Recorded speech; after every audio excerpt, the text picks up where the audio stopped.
All right, good evening, everyone. It's a pleasure to have all of us here again this week to discuss this topic, management of lone working. So, as our culture has been, I have a few slides to present. After that, we open the floor for further discussions and contribution.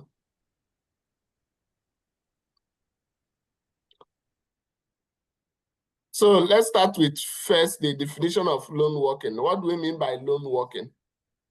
Lone working is defined as activities that are carried out without direct or immediate support of supervisor or colleagues.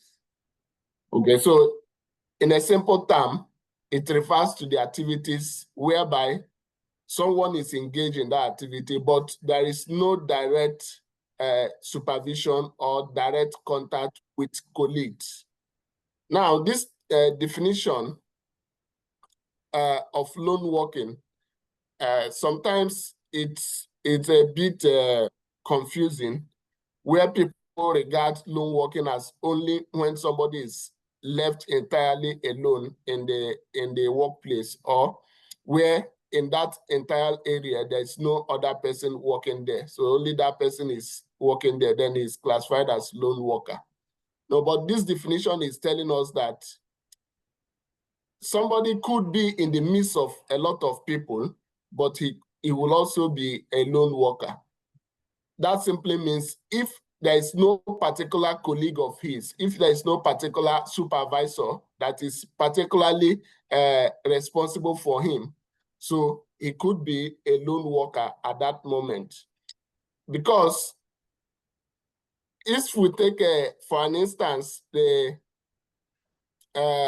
event where we have a lot of spectators, there are a lot of people in those areas, and there is a particular security supervisor, okay, or a particular security officer taking charge of that particular location. So that security guy could be a lone worker, even though there are a lot of spectators around him. So there are a lot of people around him, but if there is no direct contact with his supervisor cannot see him from a distance, or none of his colleagues are around that area, he could be also classified as a lone worker. Because even those people around him can also be a hazard also. They can be a threat to him as well. So it's not just when somebody is particularly alone in an entire area, but it also has to do with when he's not being directly supervised. Okay, so that is what I want to infer in the definition of lone working.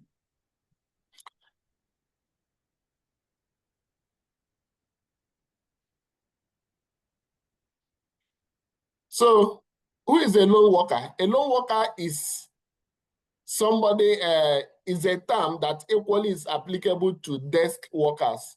Desk workers who are empowered by technology from any location, okay? So even though that you are such like we are seeing each other face to face now, but I'm all alone inside this room, right? So I can also be classified as a lone worker. So even if there's technology that is keeping you communicated or keeping you in contact with your colleagues, but if physically you are alone, you can also be classified as a lone worker. So such examples include people who work by themselves away from a fixed base, okay, or people who work on the same premises but out of sight and out of sound of colleagues, or people who work outside normal working hours. For example, shift workers, cleaners, those guys that work when other staff has left, or people who work alone but alongside members of the public. So you are working alone, but there are members of the public who are not your colleagues or your partners, or people working from home, or also people who work, who travel during their working hours. For example, truck drivers, even though they are on the road, there are a lot of other road users, there are other drivers on the road, but he's all alone in that truck during his working hours. So he's also classified as a lone worker. Those who are left alone for a period of time, maybe they even, when you have colleagues that are working with you, but for a period of time, they left, maybe they went to another location. So that person is also classified as part of lone worker.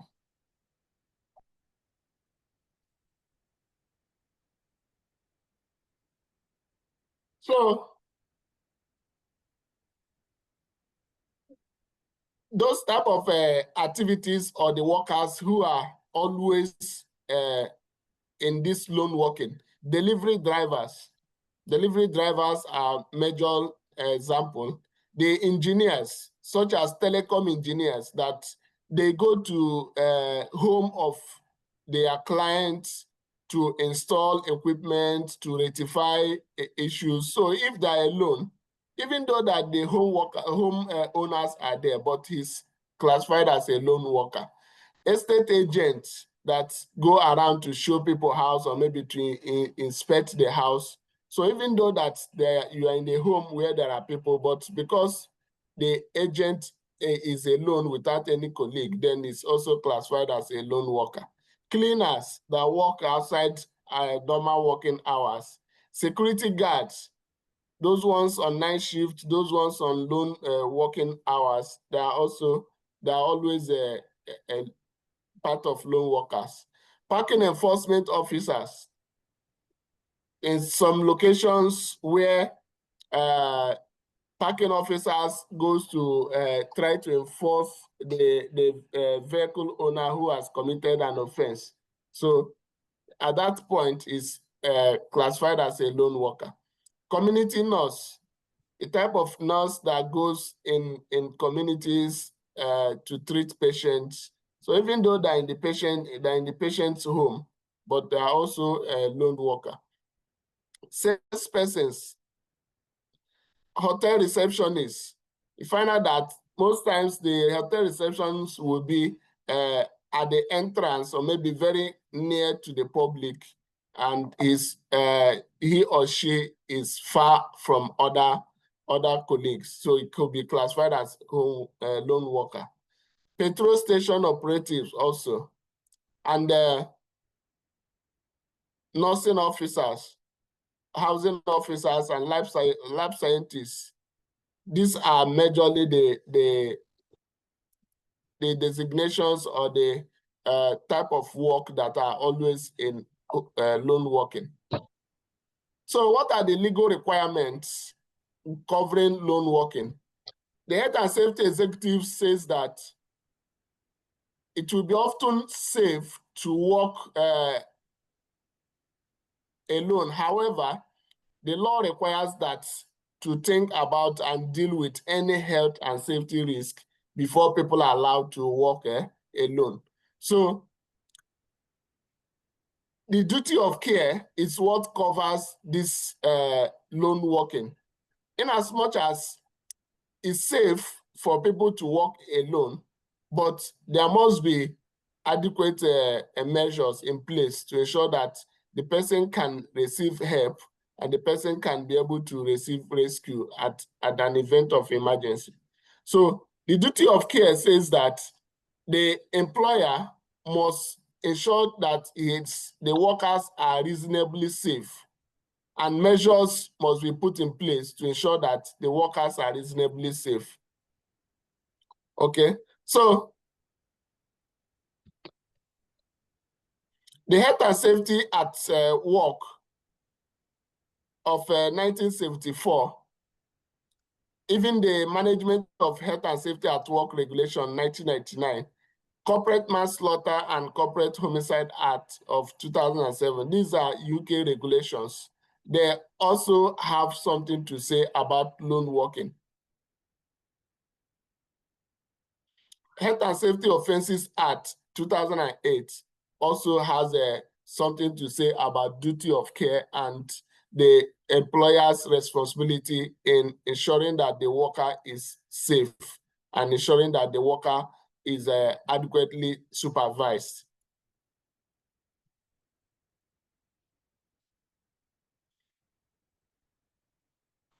The duty of care remains the same with all these regulations. All of them are focusing on employer should ensure that he provides duty of care to all the workers. And lone working is part of that activity that requires that the employer must ensure that that worker is safe. So all the measures must be in place, such as communication, training, provision of equipment that will help to keep the workers safe. So specific risk assessment is very important at this point so that all the foreseeable risk could be identified and adequate control measures will be put in place to ensure that the worker is safe as far as reasonably practicable. So improving the lone working risk assessment is very important.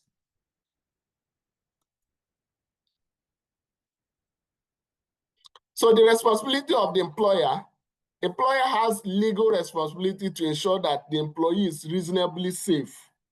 So, which means that whatever activity that the employee is being given to, is the employer's responsibility to ensure that that activity is safe by conducting adequate risk assessment to be able to determine the level of risk that the employee will be exposed to and the control measures that could help to mitigate any risk that will arise from that activity.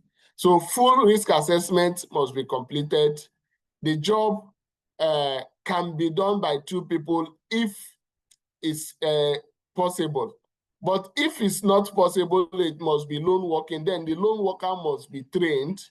The lone worker must be also supervised. It could be virtual supervision, and the lone worker must be monitored.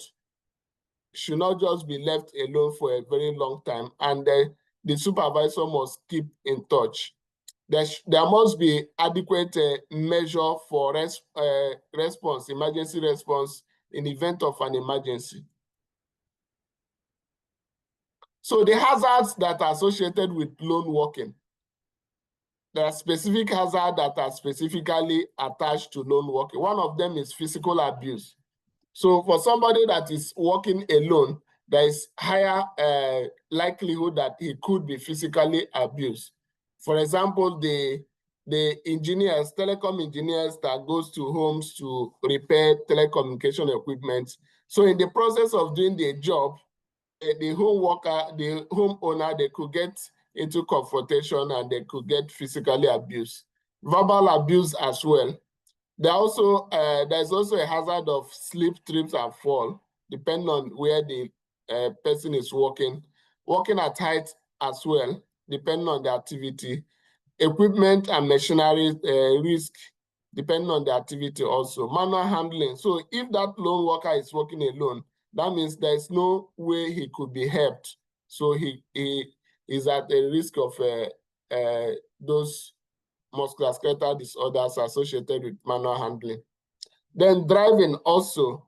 So for like delivery truck drivers, they are at risk of accidents on the road. Walking around the vehicles,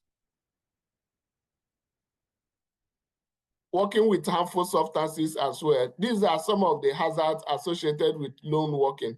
So how can we now keep lone workers safe? What are some of the measures that should be in place to keep lone workers safe? One of them is there should be lone worker risk assessment. This is a specific risk assessment that is tailored to that activity, and not just the activity, it focuses on the individual as well.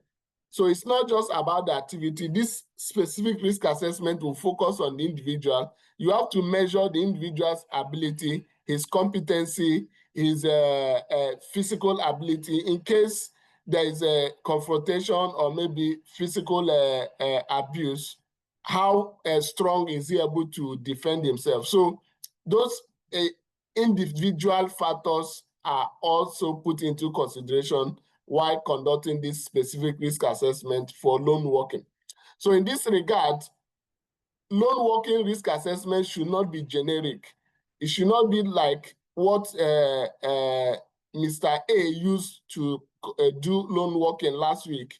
We also use it to assess the risk associated with the worker B who will do loan working this week. The hazard might be the same, but individual differences is what makes that risk assessment invalid. It's not going to be valid because loan working is personal, it's personal activity. It's just like when you are conducting an assessment on personal protective equipment. So you have to focus on individual factors. So it's the same with loan working. So whatever risk assessment we are doing for loan working activities, it has to be tailored for an individual. You can even say this risk assessment is for Mr. Peter. It's acceptable for loan working. You can say this is loan working risk assessment for Mr. Peter. You call his name. This is specifically for him. You do another one for Mr. James. You do another one for Mr. Paul, because there are individual and personal differences that is attached to that particular activity. So it's not going to be generic like other risk assessments that can be used. So the background information about the activity and about what is going to be done. Then loan working policy is another measure that we have to put in place to ensure that we keep loan workers safe. This policy will state at what instance that loan working will be permitted. This policy will also specify the measures that will be in place if loan working is going to be permitted or is going to be allowed. So the policy will be able to identify the roles and the workers who are prone to loan working activities and what are individual or what are specific measures that should be put in place to mitigate any risk that will be associated with that activity. Then the organizational commitment to protecting loan workers should be included in that policy as well. Then the clear responsibilities for the loan worker should be detailed in that policy.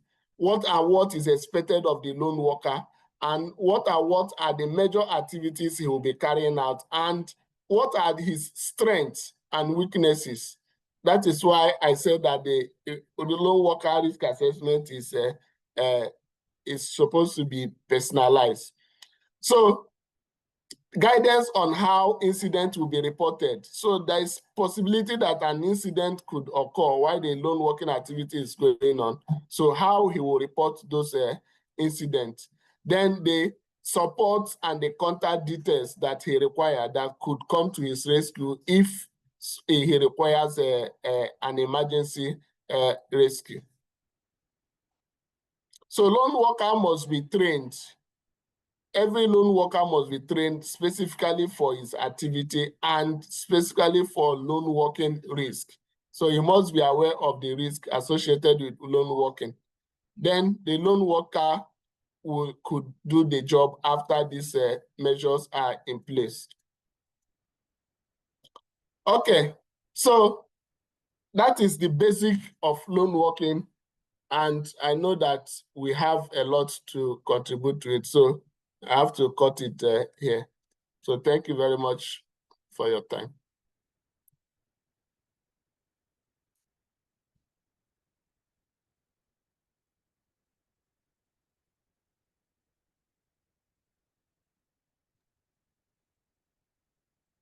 Thank you very much.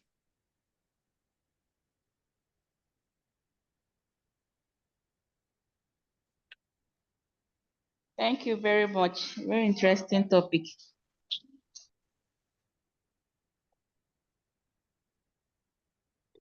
Thank you.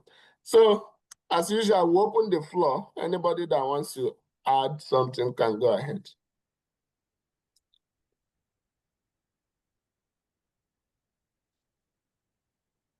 Okay, I think I have some things to add alongside what Mr. Johnson has.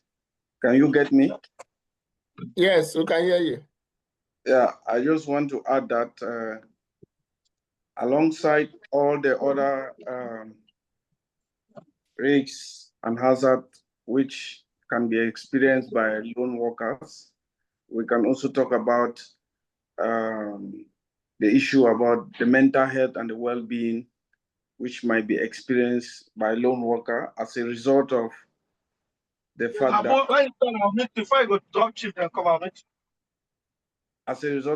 that they might be exposed to situations such as violence at work. So this might affect their mental health, which is something these days that is very, very common in the profession. And one other thing again is the fact that there are some, even though we talk about lone worker, there are some high risk activities that it's totally unacceptable to allow a worker to work alone. For example, the issue of confined space. It's not very advisable to allow workers to work alone in a confined space. Even if we've carried out the risk assessment and it tells us that maybe we can manage the risk, but it's not advisable to allow workers to work alone. At least there should be one more worker who will accompany the guy working in a confined space. Another task can be working in a high power line, high voltage power line or electrical line. So this activity also is an activity which is not advisable for a worker to work alone, because in case of any emergency of any issue, the workers cannot be rescued. So apart from that, I think most of the information that Mr. Johnson has given is very informative, and I just wanted to add this few points. Thank you very much. Yeah. Thank you very much, sir. Thank you for your wonderful contribution. Yeah, thank you very much. I just want to say one or two things. Thank you for bringing us to more awareness about this. This lone working is something that affects almost every one of us. And I say that to say that there are a lot of scenarios where people have lost their life because of negligence to this particular topic. Because people feel as individuals that they are always very safe, irrespective of their professionalism or their person or their thinking ability or their level of intelligence or whatever. So complexity always set in with individuals, especially engineers, and even down to the workers, just as you have mentioned, you elaborated on different scenarios and aspects where people can become low worker, knowing or unknowingly. So it is very crucial that we, as health and safety professional, we try to uh, give people orientation in the workplace and even to ourselves, because as we speak to people, we speak to ourselves, right? So, like, I will use some personal experience and other scenario. For instance, like in the process plant, workers they were together, then one of the workers, maybe the other colleagues, they don't notice him.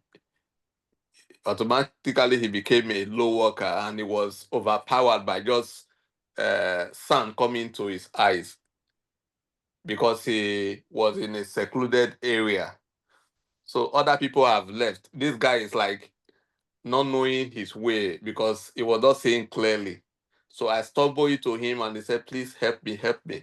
What is the problem? He said, there is sand in my eyes. Where are your team? I don't know where they are. So I led him to where he washed his face, washed his eyes for over 10 minutes. We are trying to get his eye clear and he washed his eye. Then he regained his sight. So you can imagine there are other cases like that where somebody like overpowered in the process area by H2S and he died. Nobody knew. But he was with a team, right? So there are like example of people going real estate agent. You going to like show people some property. You went with people. In your mind, you are not alone, right? But in a real sense, you are alone because you are a third party to others. You are there. In a lot of cases, the estate agent was gang against and was killed. There was a case in Nigeria where this guy was lured and because of real estate transactions, they killed him. But if had it been he has informed somebody or he had a supervisor or maybe it's a close par, somebody can follow up with him and that could have been prevented. So these cases are all there, even at home, anywhere. So it's right thing for us to uh, uh, tell people about this loan working and also speak to ourselves. Me, I try to do that a lot in my place of work. Sometimes they will say, no, you don't know. But after I speak with my engineers, they get to understand and they appreciate it. So most times they will say, no, I don't want to go alone. I need somebody to go with me. So yeah, it's a very interesting topic. Thank you very much for bringing this up, Mr. Johnson. Thank you. Thank you very much. Thank you very much, Mr. Andrew. Thank you for those practical aspects you've added to it. So it's not just about working. It's about you being alone. And it can be a matter of minutes. It can even be a matter of seconds. So that means we should be in that awareness that whatever you are doing, make sure you keep communication, not just keeping communication, keep close contact with people, even if it's just one person. All right, the floor is still open. Let's hear from others. Yeah, I have I'll call it contribution or question. Good evening, all. Good evening, sir. Yeah, Good evening. my goal like this. What of somebody that is living alone, like in the facility where you are, right? The project where we are right now, there are some rooms that personnel are living alone, and there are some rooms that they pair. They have two people. Now we have had two incidents for the single room, and we have had another incident for the two rooms. How do you control such scenario, or what is a control measures? One of the incident was a Campbell, she was living alone, and at night she had an attack, a heart attack. Before they will call for emergency, I think that was last 2 months ago. Before they will call for ambulance, she had called rush her to the hospital. She has gone, living alone. Then that was on Saturday. Today, okay, that was on Saturday. On Tuesday, we had an incident where two people were living together. They are in that is room. There was a compartment that they shared a room. Now, and before we know it, there was a fight argument between themselves. It was leading as if it was a ritual, cover cloth. In short, they have to break in to inside to rescue the second person. So in this situation now, how are you going to relate with this working alone? Is it better to a lone worker, or is better somebody to be there? All those, how can I relate all these things together? Then the aspect of the question is also, what is a control measure for someone that is traveling for around 8 hours journeying on the road and is alone? What is a control measure, or how do we manage that? Okay, what you brought up here is it's not just about the question. It's a very important life discussion that people don't usually see it as an important thing to discuss. See, myself, when I arrived here, I intentionally made sure that I lived with people. Okay, it's not just about, it's good to have comfort, right? Everybody wants to be comfortable. But have you thought about the other risk associated with staying alone? We've seen incidents, a lot of incidents. There's even one of our church members that was found dead after 6 days in her room. That's a lady. After 6 days. So that is, it's not just about walking. This is one of the life lessons that we, especially those in diaspora, should learn. It's not about you want to be comfortable, you want to have your privacy. It's good to have privacy, but safety should be part of what we discuss. It should be part of what we consider in all those considerations. We should ensure that living with another responsible person is far better than living alone. If you can find one guy or one person who is responsible enough to be able to share apartment with you, it's far better than. What if in a situation whereby the person is struggling at night? Maybe the person is struggling at night and he needed somebody to call an emergency, and that person will struggle and go and when he's living alone. So what from your question, what I suggest is better anybody, especially those of us that are not with families, find one reasonable person to stay with you. That will be safer. In as much as you have other secrets you want to keep, but you think about safety first. Then the other question about traveling, or maybe I think some other people want to add something before we go to the other one. All right. Can I at least make my own contribution, at least share my own experience? Yeah, go ahead. So today's topic is a very interesting one. There's another word whenever the word lone walking comes into the air, there's another word I use to replace it. I always say out of sight. When you say lone walking, I would say out of sight, when someone is out of sight. One of the most common control we recommend is buddy system, at least minimum of 2 persons working together, any place, anytime. Now, my first experience, incident that I would like to share, I think this happened with my previous employer back in Nigeria. The operations team lead, all of a sudden, because there in the administrative building, in the various departmental offices, is always a single, occupant. Each person has their own offices, single person allocated to an office. So you don't even know what is happening with that person inside his office. And most of the time, the doors are closed, they are shut closed.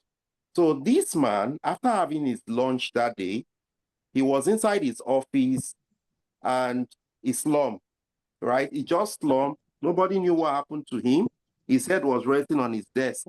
It was our IT personnel who he earlier met, to help him send something to him, that went to his office. The guy just went there to confirm if he had received the information he requested him or documents requested him to send to him. But when he got there, he noticed, you know, his head was lying on his desk and he was calling his name, but there was no response. He was calling his name, there was no response. He was looking strange. Then, of course, he just went close to him and he noticed, you know, this man is I know. he's unconscious, he's almost gone. Then he screamed and shouted. The next office was the office of the superintendent, and the superintendent immediately heard him scream. He called his name and he rushed out, and the guy immediately rushed out to call the site nurse, because the office of the site nurse is also very close. He went to call the site nurse. To cut a long story short, sorry to say, we lost him. But going forward, one of the mitigation we now put in place is that everybody should keep their office door open. Always keep your office door open. At least if someone is passing by, they'll be able to, you know, see you, see how you are doing, or if you are up and stuff like that.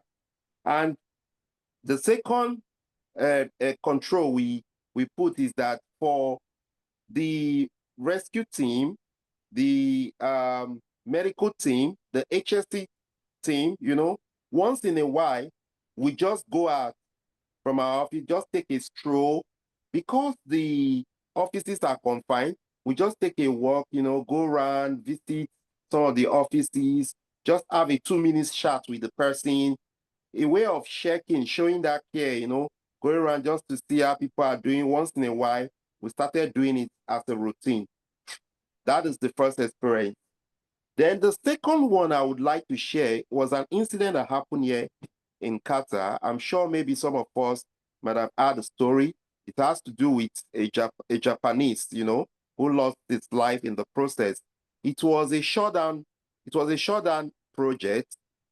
And during my onboarding, during my induction, that was one of the incidents, you know, they shared during my induction, you know, this happened to this person. And this Japanese guy, what happened? It was an activity they were actually performing on a vessel, pressure vessel, all right? This is a vessel that had been in operation, but they just opened it and they needed to flush. I think they flushed it and they wanted to carry out an inspection, internal inspection inside the vessel. And they purged that vessel of nitrogen. You understand? They purged it of nitrogen. So, and it's a confined space. All the confined space procedures are there. This Japanese guy was insisting he wanted to go in. They said he should hold on. After lunch, they will continue. They will resume the work. They will continue with the work. That's when they will assess the vessel internal and carry out the inspection. But the Japanese guy was adamant. When they all left the site and went to observe their lunch, the Japanese guy on his own came back to the site and went to the vessel. He wanted to carry out the inspection, the internal inspection of that vessel. The moment he opened the manhole, just putting his head inside, I think 50 cm, right? He inhaled the nitrogen. He became asphyxiated with the nitrogen, you know, and suffocated at once. It didn't even take up to how many seconds? Let's say 30 seconds. He just collapsed at the manhole. The moment he put just only his head, he collapsed because of the inert gas, you know, the nitrogen. I don't know, I've forgotten the concentration of the nitrogen, you know, that was detected. Because all the confined space protocol, you know, was broken and it was out of sight. Nobody was on site. He's the only one. It was when they returned back from their lunch that they discovered what happened to him. They discovered him, and of course they gas tested and realized that there was large concentration of, you know, nitrogen in the pressure vessel. And this happened as a result of what? Lone walking. He went there alone. So it was also a lesson to everyone to ensure that you don't perform an activity on the work site all by yourself, all alone. And coming to your definition, the examples and places you gave as a lone working, even in our homes, there are areas, that typically confined space doesn't even have to do with one person, working alone. There are places where we have lots of confined space. For example, in our home, our kitchen, most time, it's like a confined space because maybe only madam is there, cooking, doing something, and every other person inside the house, some may be in the room and all that. You don't know what might have happened to the person, in the kitchen. And also in our work area, those dark corners, that we consider where there is no focus, attention, someone could go there to, carry out that is also out of sight, consider lone working. So we need to pay special attention. What am I saying is that we increase the supervision, the monitoring of such areas. We want to make sure that if we are giving, let's say, 30% of attention to those areas where we have large mass of people are crowded, but we should give 70% monitoring, to those areas, 70% focus to those areas that we've categorized or identified as a out of sight area, because things could go wrong and there is nobody to save the situation. I think I will stop here. Thank you very much. Thank you very much, Mr. David. Thank you for the knowledge and the information you shared with us. It's very vital.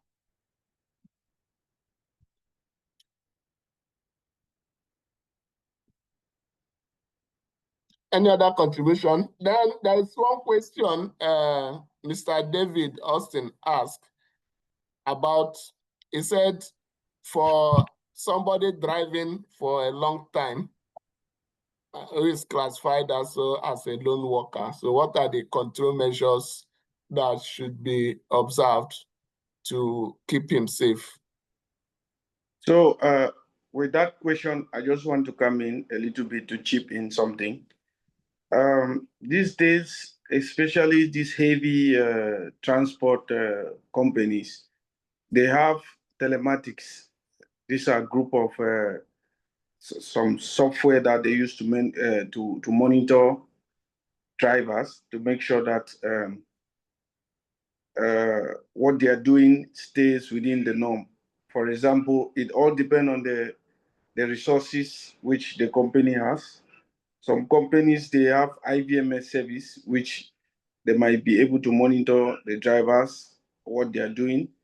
Some, they have like a video service inside the heavy vehicle, which is streaming back what is happening all along the journey to somebody who is monitoring it full time. And these services, sometimes they have AI inbuilt services which can also monitor the heavy vehicle drivers to make sure that if they see some kind of situation where there is a form of fatigue, so they can alert the driver. Or if they notice that you have harsh brake or you park for some times without moving, maybe they might ring you up to know what is happening. So all this form of telematics is another way which you can use to monitor drivers who are driving for long distance.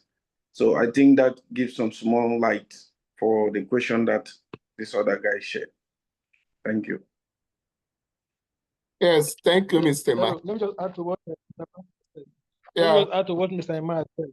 Go ahead, yes, sir. I want to say I appreciate all the contributions that have been made. But I've been learning I've learned so much from all the contributions that have been made. Yes, I just want to add to what Mr. Emmanuel said. You see, it's important to also make this known. if, for example, a driver is driving and we have system trying to monitor how the driver is doing or whatsoever, another factor we should be thinking is help near, because you can monitor now, and perhaps you're monitoring him, or you're driven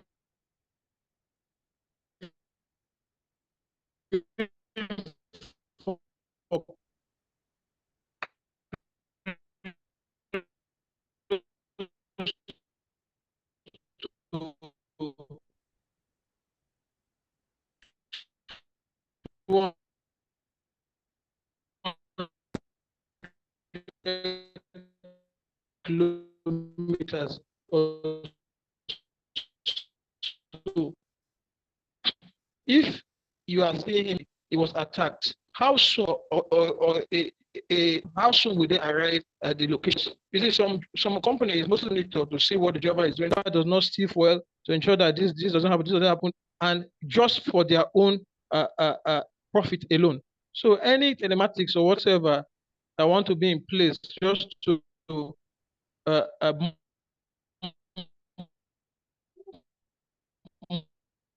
monitor whether the driver consumed this, doesn't use their follow this, is zero, because it's not really helping the situation. Try to monitor for the driver's health and safety. That's what I just want to add to what Mr. Emmanuel has said. Then also, uh, you know, in the present world we are in, this topic is very long ago. We used to hear that the life of man, or in this present day we are in, we find out a situation in which you are living in a quarters. You rarely see occupants of the same building. We see them once in a month. You just imagine that, where everybody is confined to his own space, where we say the civilization has gotten us up to this stage. Now, this topic is very, very important at this time, because I read a story sometime. We had a case of the woman. She was staying alone, and the woman died in a building for close to 1 year. Nobody knew that woman died in the building, and her body rot inside the house. Nobody knew. They only discovered that after a year. Imagine a situation where bills are being paid online, where any deduction that's been done is being done in your account. So it's very important that we address the issue of lone working and lone living. Lone living. Life should, to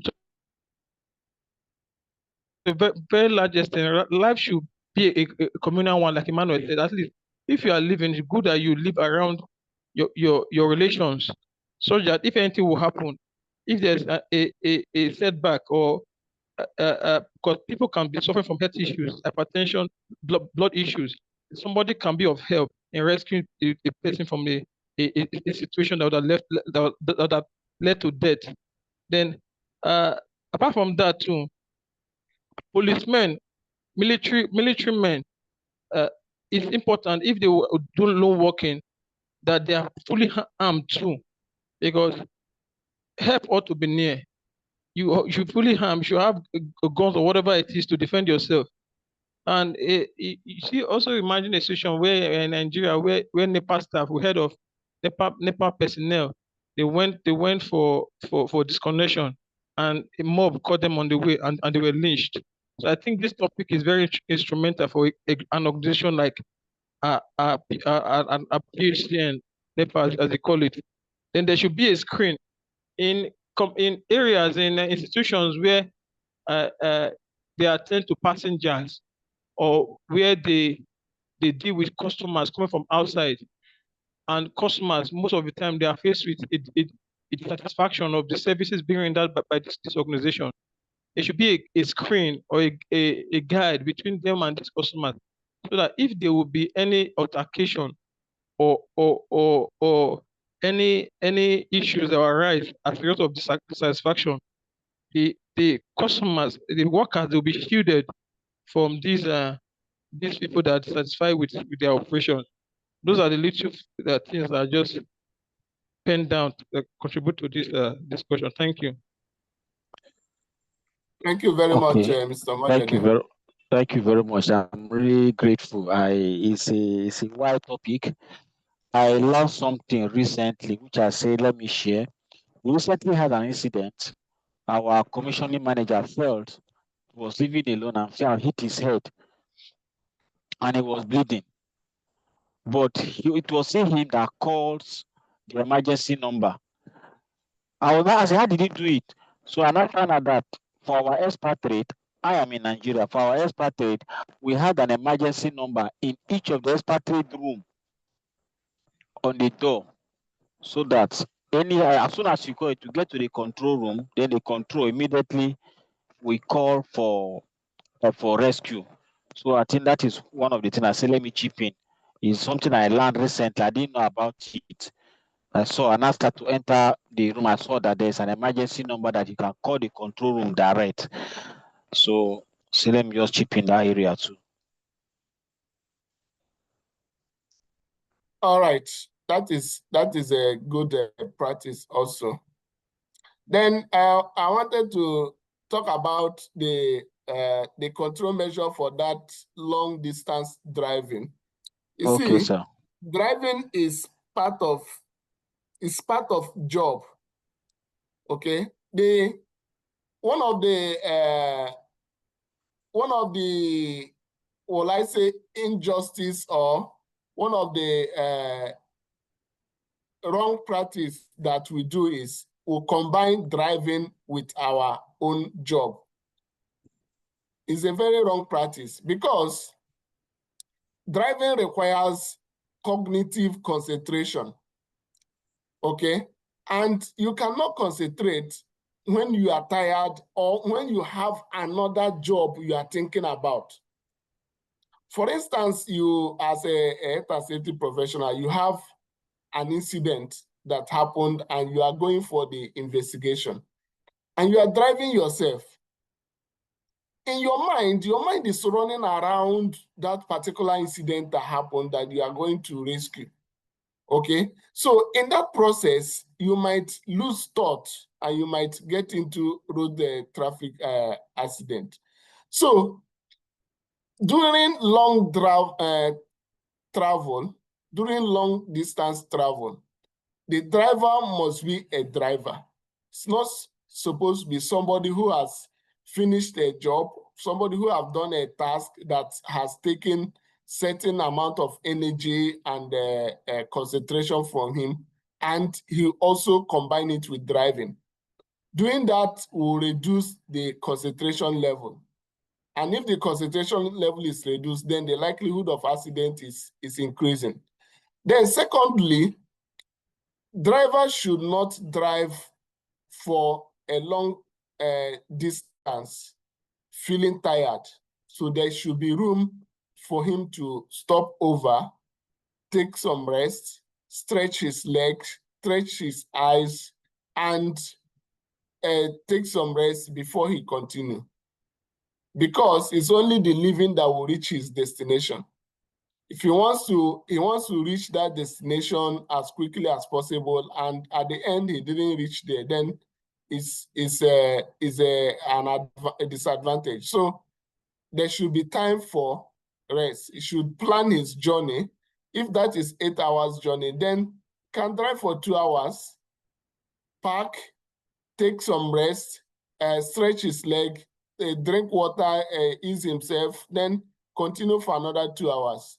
That is the best approach for driving. Driving for a long distance and for a long time is very risky.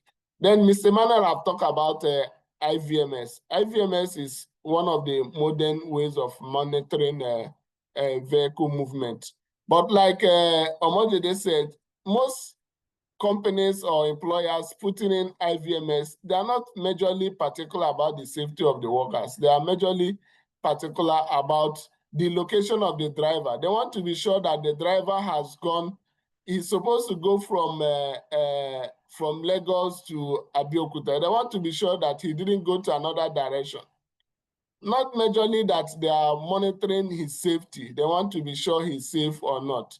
They are mostly concerned about those package or those items that they are delivering. So as health and safety professionals, we should also be part of the IVMS monitoring so that we know exactly what we are looking at for. We are looking at for the safety and for the practices that the driver is putting up.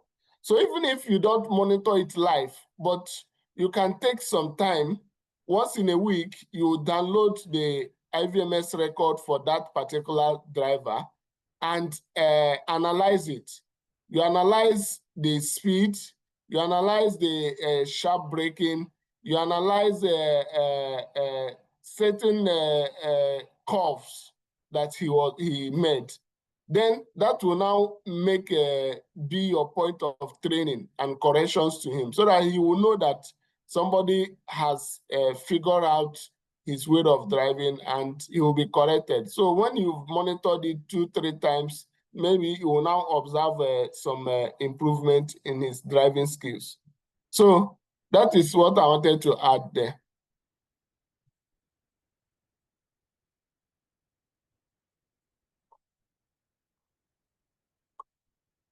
All right, I think everybody here have contributed, and maybe it's time to call it a day. Mr. Akitunde, you are welcome. I think it's the first time you are joining us.